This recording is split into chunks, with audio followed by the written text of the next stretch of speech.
Hello viewers and welcome to my birthday polynomial project. My name is Flores. Let's get started.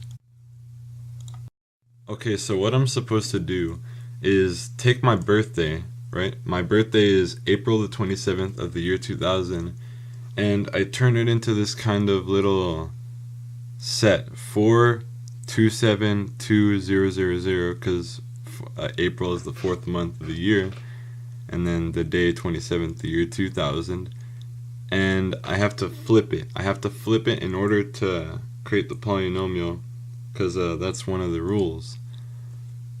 And after filling in all the x's, here's what I'm left with. 0x to the 6th plus 0x to the 5th plus 0x to the 4th, and so on and so forth. But this isn't the full thing, mainly because the zeros are not really necessary, because anything times 0 is 0, and the x to the 0 power at the very end, well, x to the 0 power is 1, so you'd multiply 4 times 1, so that's not necessary either. And the x to the first power is not necessary either.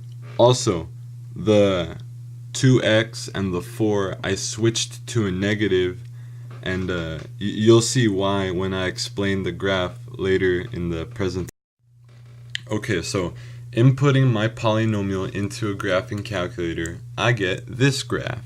Now, the graphing calculator I used was an online one called Desmos, and it's really helpful for this type of work.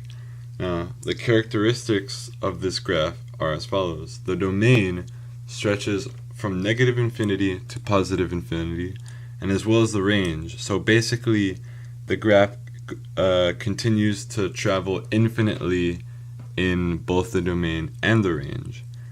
Now, the y-intercept is where the graph hits the y-axis, and it does at the coordinates 0, -4. And all this information is on the top right of the screen, so you can look at it. Now, the real zeros are where the graph hits the x-intercept, and the reason there's three intersections is because the degree of the polynomial is 3.